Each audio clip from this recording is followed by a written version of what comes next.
Hello mga ka-viewers, welcome back ulit at magandang araw mga ka-viewers. At welcome ulit sa aking channel. At andito na naman ako mga ka-viewers, maghasik ng lagim. Maghasik ng lagim. Maghasik ng tawag dyan, kaalaman, kunting kaalaman mga ka-viewers, at tungkol po sa pagre-repair. Ayan. So yan, meron akong ito, actually mga ka-viewers, ito ay nasimulan ko ng i-repair dahil kung nakita nyo. At ano na siya, ang tawag dyan, inopen ko na. Yan, disassemble na yung washing machine. So ito pala, reklamo ng may-ari sa akin mga ka-viewers ay maingay yung washing machine, sabi ng may-ari. At parang nagkakayod daw ng tawag dyan, parang nagkakayod ng bato, or parang tawag, basta kinakayod ang ingay daw, gumaganon. So yun po ang sabi or ano sa akin ng may-ari nito. So actually ito ay na-check up ko na mga ka-viewers. Yan. So, pero bago pa tayo magsimula or magpatuloy itong washing na to mga ka-viewers. Yan. So sa mga baguhan pa lang, all bago pa lang dito sa aking YouTube channel. So huwag niyo pong kalimutan mga ka-viewers na mag-subscribe sa aking channel at pakipindot na rin yung bell button at ilagay sa all para kayo ay ma-notify kaagad. Yan. Tuwing ako ay may upload na mga video. At huwag na rin kalimutang pindutin yung bell button sa taas at ilagay sa all mga ka-viewers. Ayan. At palike na rin sa ating video. So ayan, start po tayo. So dito, dahil ito ay na-open ko naman at katapos ko na rin itong ma-troubleshoot. So nakita ko na yung problema. Kung nakita nyo, wala na dito yung pinaka-gearbox. So yun po ang ano mga ka-viewers, ang problema niya dahil bakit siya maingay. Parang nagkakayod ng niyog or gumaganon, maingay. Pag ginagamit to nila, sabi ng may-ari, napakaingay. Parang gumaganon niya, gumaganon yan, maingay. So bakit siya nagkaganon mga ka-viewers? Dahil po sa yung kanyang pinaka-gear sa ilalim, yung dito, yung kinang gear case, yung gear sa ilalim ay naupod na or sira na. Kaya pag once na may supply, hindi na tawag dyan, hindi na tumatama yung isang gear, hindi na tumatama, di ba? Ganon yung gear, oh. Wait lang, hirap mag-explain ganon. Hirap mag-explain mga ka-viewers, camera. Ganon, di ba? Ganon yung gear. So ngayon, pag naupod na ito, hindi na niya makakagat, so mag-slide na yon. So ang mangyari, pag sobrang lakas, gumaganon yon. So kaya siya maingay mga ka-viewers. So ito yung ito yung kanyang gearbox. Yan o. Yan. Ito na. So hindi ako nagbiak nito mga ka-viewers, yung may-ari siguro, dahil yung tinanggal ko ito ay hindi po ito biak. Yan, hindi po ako ang nakabiak nito, kundi yung mismo yung may-ari. Yan. At kung nakita nyo naman, kulang-kulang na yung kanyang mga screw dito. Dahil po, ayan po ay inopen ko na at pinapakita ko sa kanila. Yan, pinapakita ko sa kanila na naglilik yung gear case at kaya siya maingay. Dahil yung tubig galing sa washing nakakapasok na dito. So, mangyari doon, yung nilagay na ang tawag dyan, grasa, yan, or grease. So ang nangyari doon ay nagbubuo-buo at ayun. So yung mga gear nagkaroon siya ng wala ng grasa. So yun po dahilan, isa din sa dahilan ginagamit, tapos ano siya, overload. Yan, na overload mga ka-viewers. Palagay lang natin itong washing na to ay nakalagay sa kanya ay 7.5 kg. So ngayon, yung 7.5, wag nyo po siyang isagad. Yan. At pangalawa, wag nyo rin pong kung kayo po ay naglalaba, kailangan yung maglagay ng sapat na tubig. So wag nyo siyang hayaan na kayo po ay naglalaba, tuwing naglalaba, kulang naman yung tubig. So isa po yan sa dahilan kung bakit nasisira yung ating gearbox ng ating washing machine mga ka-viewers. Yung naglalaba tayo tapos kulang sa tubig. Yan. Baka sakaling yung may-ari ay sa tubig, baka siguro isip nila na sa tubig. So kaya konti lang siguro nilagay. So yan po ay isa po yung mali mga ka-viewers. Pag tayo po ay naglalaba, dapat talaga yung washing machine ay madami yung tubig kaysa damit. Yan. Huwag po kayo mag-alala mga ka-viewers kung yung tubig ay aabot doon diyan, malapit diyan sa may kasi hindi naman hindi naman yan mag-overflow dito sa pinakalabas. Kasi itong washing machine na to, pag ganito na mayroon siyang drain, mayroon ba itong drain? binababa yung wala ata eh. No? Ayan, wala pala siya eh. Binababa lang pala. Pag ano na. So yan lang ang problema. So yung mga may drain, so hindi talaga yan overflow dahil yung tubig niya pag napuno yon, mag-exit, may exit yun sa gilid. So yung exit niya, doon yung lalabas sa may exit ng labasan ng dryer. So automatic yung tubig na sana ay mag-overflow, hindi siya mag-overflow doon sa pinaka inner ng washing machine, yung sa niya, lumang tawag dito. So hindi siya dito mag-overflow dahil mayroong mayroong labasan yun. Hindi katulad dito, so wala siyang labasan. Kung sakaling ito ay punong-puno talaga, so may tendency na mag-overflow siya. So dahil isa lang yung kanyang hose, yan kung nakita nyo. So hindi nyo naman pwedeng, pag ganito yung inyong washing machine, hindi nyo naman pwedeng ibababa yung itong pinaka-hose dahil nga ay mauubos yung laman. Yan, kung kita nyo naman siya, ay kailangan nyo siyang itaas ito pag ginagamit yung mga ka-viewers dahil mauubos po yung tubig. Yan, so hindi katulad ng may drain switch, yung dito yan, yung may switch dyan na pinababa lang o sakaling ay i-drain ay ino-on lang. So yung pag ganun ang washing machine, mayroong ganun, so automatic yun mag-exit yung tubig pag puno na yung washing. So lalabas yun automatic, lalabas yun sa sa hose mismo mga ka-viewers. Yan, kung sakali pag napuno. Pero itong mga ganito, wala to siyang exit. Ay lalabas to pag binababa nyo itong hose. Pag itinataas nyo naman, wala siyang labasan mga ka-viewers dahil nga ay anong tawag dyan, isa lang yung hose yung yan lang talaga yung exit. So lalabas pag binababa, automatic yan lalabas. So pag ganito, kailangan itaas nyo siya, yan lang. So yan, so yun po sinasabi ko na isa yun po sa dahilan na nasisira yung ating gear case, yun na ang paglaba na kulang sa tubig. Yan. So may isa pa mga ka-viewers, sa naobserbaran ko or sa naanoin ko bilang isang technician na medyo matagal-tagal na rin. So yung paglalagay ng tubig at paglalagay ng anong tawag diyan, sunrocks, yan, at inalagay din sa di ba? Yung soak matawag diyan, di bang yung or iniwanan lang natin doon sa washing, kinabukasan na lalaban. Yun isa din yung dahilanan na masisira yung rubber. Yan. Dahil yung rubber ngayon so sa katagalan, yung rubber niya ay luluwag yon. Yan, or ano ba tawag dyan?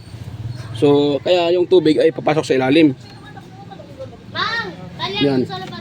So dito papasok yung mga rubbers niyan dito. Yun na po itong rubber na to, ito. So yun yung rubber na yan. Yan po ang ibig kong sabihin. Papasok dyan yung tubig at ipupunta sa ilalim. So dito din yan lalabas. Yan. Kaya minsan yung ating washing machine ay malakas yung ikot sa ilalim, mahina ang ikot sa taas sa pinaka pulsator dahil nabasa yung belt, so mag-slide yon. So ang tendency noon, hindi makakaikot ng maigi yung pinaka pulsator dahil mag-slide lang yung pulley sa ilalim. Itong pulley na to, ito mag-slide lang to dito, itong belt dito mag-slide lang dahil nga basa. So yun po ang tendency pag nabasa yung pinaka-belt, kaya mahina siya. Ayan, so yan, dito tayo mga ka-viewers. So kung sakaling yung washing machine ay ganito yung problema, maingay, so wala na kayong ibang puntahan kundi ito lang. Itong pinaka-gear case na to. Yan, so ito lang po yung dapat nyong palitan. Huwag na kayong magkakalikot dyan saan-saan. So ito lang. Pag maingay, mostly yung maingay nga gumaganon. Yan, parang Armalite. Ayan mga ka-viewers. So parang ganon, maingay siya. So ito na ang may dahilan bakit yung ingay niya gumaganon. Minsan din naman hindi maingay pero leaking. So kung mag-leak naman, minsan yung iba nagsasabi na nangunguryente.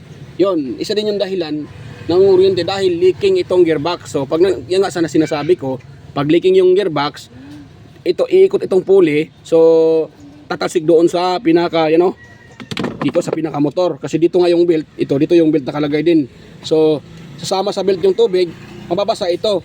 So bababasa din yung motor, matalsikan ng tubig. Kaya once nabasa yung motor, siyempre hindi naman naka-isolate lahat ng motor na yan dahil may dugtong yan. Pag nabasa yan mga ka-viewers, saan yung may dugtungan, magkakaroon ng ground. Kaya nangunguryente yung ating washing machine. So isa sa dahilan ng kuryente, means dito nabasa tong motor pag tuwing ginagamit dahil leaking tong gearbox. Pangalawa, baka naman yung doon sa malapit sa may timer nabasa din yung wirings doon at or mayong kinagat ng daga, kinagat ni Little Johnny kaya nangunguryente mga ka-viewers. So isa po dan sa dahilan na nangunguryente. Yan. So yan mga ka-viewers. So yun po. So isa po sa dahilan kinagat ng daga. Yan. So yan po ang dahilan sa yung washing machine na nangunguryente. Yan. Or mismo ito maingay. Yun. Dudol nitong washing machine to maingay. Yan. Maingay po maingay siya dahil sira na tong gearbox na to. So yan mga ka-viewers. Timing din naman yung may-ari nito nakabili ng bago, you know. Ayan. Yan. So nakabili yung may-ari ng bagong gearbox or gear case. So ito po yung isalpak natin. Yan oh. Yan. So ito mga ka-viewers isa din sa palatandaan dapat nating tandaan bago tayo magsalpak ng gear case. Yan. So ito po siya. Dapat tingnan nyo po itong rubber ng replacement ito kumpara sa original na gear case. Ito dito. So mas manipis siya kumpara sa ayan replacement. Yan o. Baba mas makapal yung rubber nito. So pag ganyan, huwag nyo nang pakialaman itong kanyang rubber. Minsan kasi mga ka-viewers, itong rubber, minsan kasi sa repair ko na minsan nakikita ko na mas makapal pang rubber ng itong sa sira na gear case kumpara sa replacement na bago. So ang ginagawa ko dyan, kinukuha ko itong rubber niya at itong rubber sa replacement, kinukuha ko rin at itong dito sa original niya, nung isalpak ko dito. Pero sa senaryo ngayon, kung nakita nyo, mas makapal pa ang rubber nitong replacement, kumpara sa original. So pag ganun po mga ka-viewers, huwag nyo nang pakialaman tong kanyang rubber. So matik na itong rubber nito, ito na po ang ating gagamitin dito. Pero kung sakaling ang nabili yung gear case ay mas manipis yung dito sa replacement itong bago kumpara sa sira na original na gear case, so kukunin nyo po yung sa original, ito sa pula makapal ito, so kukunin nyo siya, isalpak nyo po dito. So itong kanyang gear case, yung kanyang rubber ay wag nyo na pong gamitin kung sakali lang. Pero ito naman ay makapal yung kanyang rubber sa ating pang replace kumpara sa original. So gagawin natin ngayon dito, isalpak natin yan mga ka-viewers dahil makapal naman siya. So pero bago natin isalpak yan, itong mga dumi dito, kailangan natin itong lininisin. Yan, para iwas leaking. Dahil pag may dumi dyan mga ka-viewers, dati kasi baguhan pa ako, hindi ko masyadong hindi ko masyadong tinitingnan dyan. So sinasalpak ko lang kagad. Ang tendency, yun, naglilik. So isa din sa naglilik, kahit bago pa yung ito, yun na nga, pag maliit, pag manipis itong ganyang rubber, at makapal yung ito sa original, itong sira, at hindi nyo pinag-swap, so maaaring pagsalpak nyo dito, maglilik ito mga ka-viewers dahil manipis yung sa kanya. Diba? Kung sakaling manipis. Pero makapal naman siya. So wala tayong problema dyan. Magka-problema lang yan pag manipis yan at naisalpak dito. So automatic maglilik yun dahil hindi lalapat dito yung hindi lalapat dito yung pinaka-rubber sa kanyang inner dito. Hindi lalapat dyan. So tendency, paglagay ng tubig ay maglilik talaga yon. Yan. So, pero nakita nyo naman mas makapal naman dito. Yan, ito mas makapal naman yung pang-replace natin. Yan, kumpara sa original. Itong sa original, manipis na yung kanyang, yung kanyang rubber. So, hindi natin tanggalin yan. Okay na yan siya. So, yan mga kabisa, ko muna to. Ito ay isalpak ko lang dyan. Madali lang naman. Salpak lang dyan, lagyan ng mga screw. Tapos isa ulit itong pinaka-body, i-assemble ulit. So, okay na yan. So, at hindi ko na ito bibidyohan para hindi na po hahaba yung video dahil hindi naman madali lang naman sa uli ito. Screw mo lang naman. So, screw lang yun lang naman. At kung gusto nyo na yung makita kung paano ito i-assemble at paano siya tinanggal. So, mayroon naman akong video dyan mga kabir kung paano magtanggal ng washing machine. Yung kanyang pinaka, bang tawag dyan, screw. Yan. So, marami akong mga video dyan mga kabir. So, yun, tingnan nyo na lang sa dyan sa mga upload ko. Sa mga old upload ko. So, mayroon naman dyan. So, tingnan nyo na lang. Kung gusto nyo talagang malaman kung paano tanggalin at paano isauli. So, sa ngayon, hindi ko na ipakita yung pagsasauli nito dahil madali lang naman to. Kung paano tinanggal, ganoon din isauli. So, yan. Mga kabiyers, stay tuned lang uli. At balikan ko na lang kayo pag ito po ay na-assemble ko na mga kabiyers.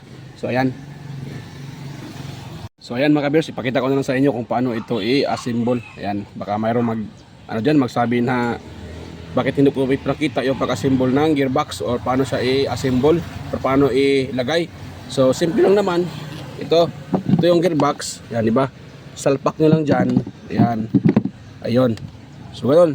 Dapat yung yung butas na yan, oh. Yan. Dapat yung butas dito, yan, oh. Yung butas na yan. So dapat magkatapat yan. Ganun, oh.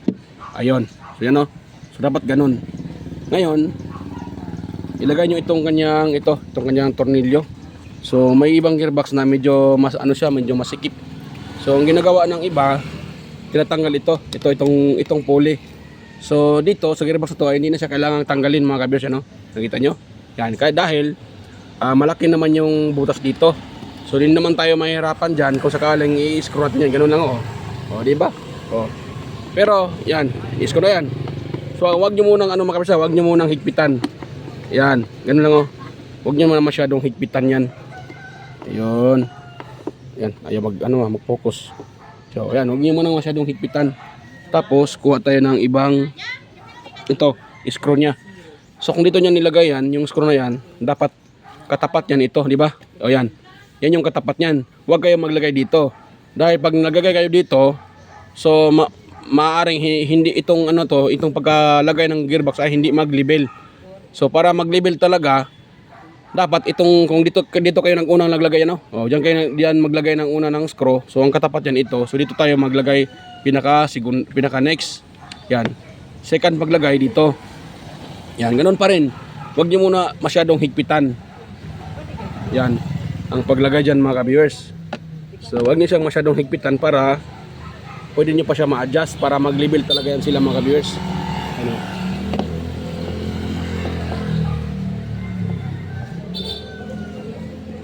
Yan. Ayun. So ngayon, dito naman tayo sa dalawa na lang kulang, eh. Yan, ano? Dalawa na lang, ito na lang. Yan, pati yan. So actually madali lang naman tong lagyan ng mga kabiyers, ng gear case or gearbox. Medyo nahirapan lang tayo dyan kung yung isang klaseng gearbox, yung tawag doon, yung maliit dito at hindi, yung iba kasi hanggang dito lang yung butas. So hindi, medyo slanting konti. Kaya minsan kailangan tanggalin tong pulley. Pero sa gearbox na to ay hindi na need tanggalin yung kanyang pinaka-pulley. So yan, ito naman tayo. At pagkatapos yan, higpitan natin yan ng tawag doon yung meron naman ako ditong wire wrench. So ang gamit natin yan ay wire wrench para yan, maganda yung kanyang pagka-lock ng screw. Yan, hindi siya maluwag. Dahil pag maluwag din, baka aalog-alog yan. So mag-delete din mga ka-viewers. Dapat din yan. Huwag naman yung masyadong higpit. Tama-tama lang. Yan. So ngayon, dapat tayo ng tawag dyan. Dapat tayo ng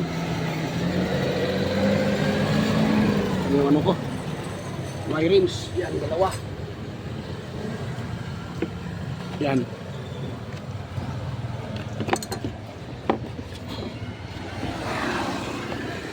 Hirap pala mga kabiyers sa mag-video habang ginagawa. Yon. So gagamitin ko itong number 10. Hindi. 10. Ito tinatadi, malaki pala, eh. Ito, malaki din. So, ito, ano ko dito number 8. Yon, sakto yung 8 mga ka-viewers. Yan. Yan, mahigpit na. Dito tayo sa isa. Yan. Yan, mahigpit na mga ka-viewers. Yan. Yan.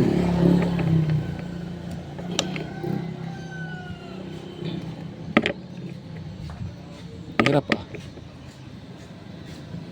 Iyon. Mahigpit na siya mga ka-viewers. Pwede na yan. Iyon. So ngayon, i-assemble ko na lang dito sa pinaka body niya. So hindi ko na ipakita pag-assemble mga ka-viewers ha. Pakikita ko na mamaya pag tapos na po na pong ma-assemble. Yan dito. Diyan. Tapos ko nang ma-assemble dito yung itong pinaka half body. Yan dahil parang unga-unga to eh. Ha, naka-half. Ito yung ka-half. Putol. Ito naman yung isa. So simbol ko muna yan mga ka-viewers ha. At malagay na rin ako ng tubig. Pakita ko lang sa inyo pag may tubig na at pag mag-testing na tayo. So yan. Stay tuned lang uli mga ka-viewers. Ayan. Wag po kayong magano. Yan. So sandali lang. So ayan mga ka-viewers, ay tapos ko nang ma-assemble itong washing machine na to mga ka-viewers. Ayan o, nakita nyo. So mayroon na rin yung tubig. Ayan, nakita nyo, may tubig na yan siya. Ayan, may tubig na. Ayan o. Ayan, may tubig na siya mga ka-viewers. Ayan, ready na pang pang test. So yung kanyang pinaka-handle, medyo luma na din itong kanya. Pero okay pa daw to, gumagana pa itong kanyang timer mga ka-viewers. Nga lang, yung unang gumawa, dito ang ginawa nito, minutasan. So pwede naman to. Depende naman sa gumagawa. So yan, dito na binutasan. At dyan na itornilyo yung tornilyo nito. Malaki pa yung isa oh. Yan, so okay lang yan. Ang importante, hindi ito matanggal. Ngayon, dito tayo sa baba. Yan. So andyan yung ating outlet na maliit oh. Yung tugang na outlet. Tsaka, yan. Ito yung ating, wait lang muna. I-plug ko muna mga kabisa para makita nyo na naka-plug talaga. Yan. Yan, yan. So, plug natin mga ka-viewers. Yan. So, naka-plug na yan. Ayun. So, dito naman tayo. Ating ikutin to. Para makita nyo talaga na okay na to siya. Yan. Yan po siya. So, ikutin ko muna sa taas ha. Ito. Yung ganyang timer ito. Yan. Ito. Yan o. Yan. Ikutin ko muna pa dito. Yan. Ano, gumagana na siya. Mga ka-viewers. Yan o. Yan o. Gumagana na siya. Yan. Lumipot na. O, diba? O, okay na siya mga ka-viewers. At dapat mag-reverse din yan. Yan. Yan o. Malakas. So, dito tayo sa baba. Tingnan natin kung wala bang tagas dito mga ka-viewers. Yan. Yan, dito tayo, dapat wala tong tagas.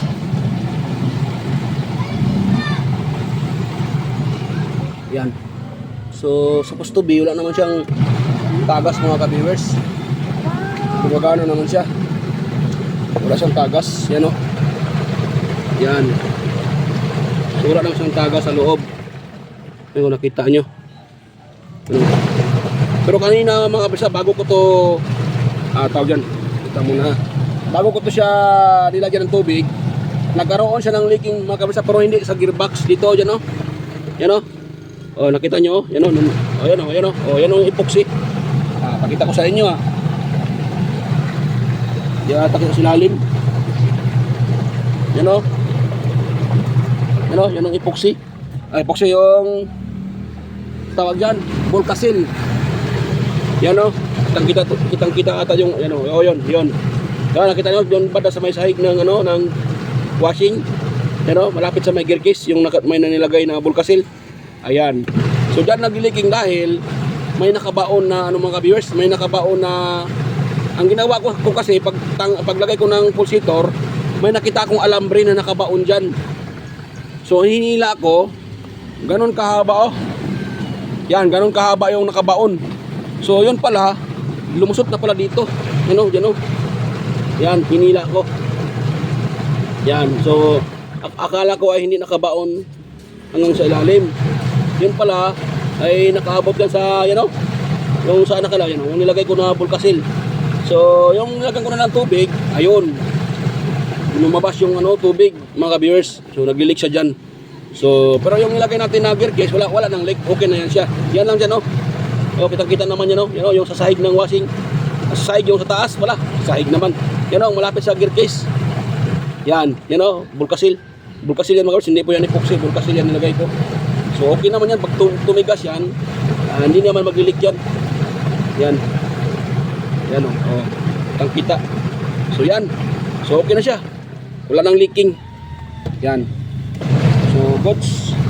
Ano, success yung ating repair mga ka-viewers. Yan, so success tayo dyan. Nagawa natin mga ka-viewers. So yan, okay na yan sa mga ka-viewers.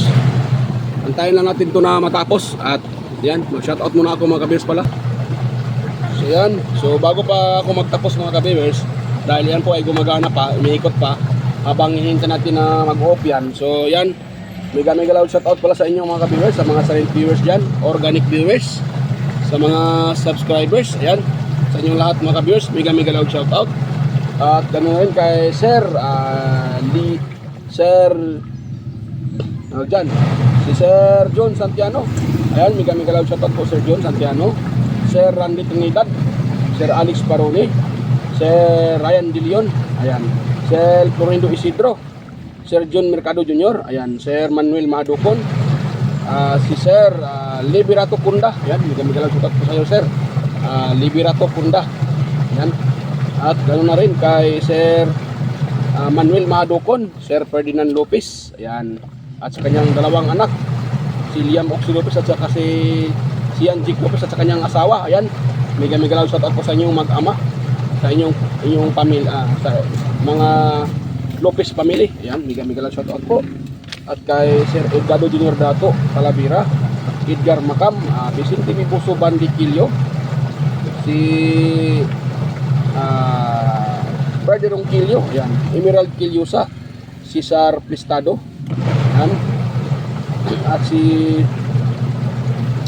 Anastasio Certisa, ayan, mega lang shoutout Sir Anastasio Certisa, Sir Certisa, Sir Darmin, Sir Chris Legitimas, ayan, mega lang shoutout po. Wild Voice or Lincoln Ringan, ayan, mega lang shoutout. Ganoon na rin sa aking mga kadikit sa YT na sina si Maya Vlogs, Andy Rabino to, Inting Putingting, Andy Rabino Tech TV, Andy Tech, ayan, Tele Teacher, West Jojo Tech, at kay White Ferry Horseshoe TV, Bullet Train Channel, kay Ricardo Bernardo, Fix and Review, Ludatic TV, John P. Technician, Rodolfo Studio, Tons by Vlog, yan, Phil Am Country Living, GOG TV, GOG TV, yan, White Ferry, GOG's Channel, Soktik TV, Kere Mendoza Vlogger, Nel Vlog, Edstech TV, GFC TV, John Taperla TV, yan, mega lang shout out po sa iyo, Idol John Taperla TV, Maris Diaries, yan, Kikakay Vlogs, Music Hub, Ikin DIY, ayun, ganoon na rin kay sino yun, si Guido Flores Jr. Halin, yan, Lynn Abali Lifestyle, DGS Channel, yan, Jos Electronics Vlog, Mercy Werham, Amigos Amigas, Layotech, kay GT Rewinding, yan, mega lang shoutout Master, GT Rewinding, yan, so mega lang shoutout sa iyo Master, GT Rewinding, kay Lex TV Official, Heroes Flores Mix Vlog, Iconic Insight and Beyond, Dinlins TV Vlog, Nanatanan, Maskarang Vlogger Tuno, ayan, Aling Clips, Marco Prod 713 Mix Vlog, Body Expert, Diosdado Vlog Channel, Island Store, ayan, kay Guyets Kalikot, ayun, EQC TV, Kisnel Channel, 3M Vlog, Jinky Inok Vlog, GWG Ward, Bitoy Malana, Darwin Tech, Farmer Boy TV, Roger Cedric, DG Disco Hunter, Miss Jami Balina, DGM Mix Vlog, yan, Wellmas Music Vlog, Master Redubs pa, Monad Smart TV, PBG Blabber Pan, Michael Jackson,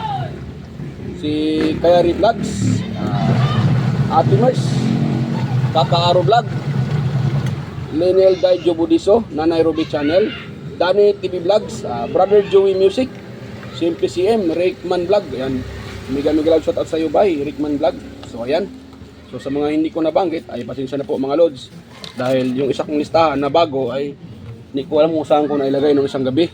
So dapat sana ay nandito nakasama, pero hindi ko na mga lods. So yan, next na ako mag-shoutout sa mga bagong yung mga bagong kong kadikit. Yan, pasensya na po. So yan, sa mga may gustong mag-shoutout, pwede din kayo mag-shoutout dyan sa mag-comment sa comment section para may shoutout ko po kayo. At sa mga may gustong may katanungan dyan, so pwede din kayong mag-comment dyan sa comment section para masagot ko po yung inyong tanong hanggat sa kaya ko. So yan mga ka-viewers. So yan. So nakita nyo at ano na, nag-stop na yung ating ni-repair na washing machine. Ano? Yan. So nag-off na po siya. Yan. So tarating dito mga ka-viewers. Yan. Ayun. Yan. So ipa-reverse muna natin siya. Ipa-reverse. Ayun. Tingnan natin po mag-reverse mo yan. Ayan. Okay na. Okay na siya mga ka-viewers. So yan. Bago pa tayo magtapos. So yan ako man to. Okay naman to eh. Hindi ko muna yan ano siya. Hindi ko muna yan isira dahil pakita ko yan sa may-ari na may butas pala mga ka-viewers.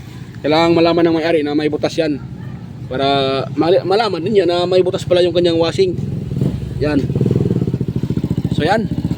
Bago pa ako mag-end mga ka-viewers, ayan. Sa mga ayan, kung mayroon kayong nakuhang kunting ideya sa isinisir ko ngayon, so sana po huwag niyong kalimutang i-like yung aking video at i-share sa ibang mga ka-viewers at huwag niyo rin kalimutang i-subscribe yung aking channel. So ayan, bye-bye mga ka-viewers at kita-kita tayo ulit sa aking next na mga upload. So ayan, bye-bye.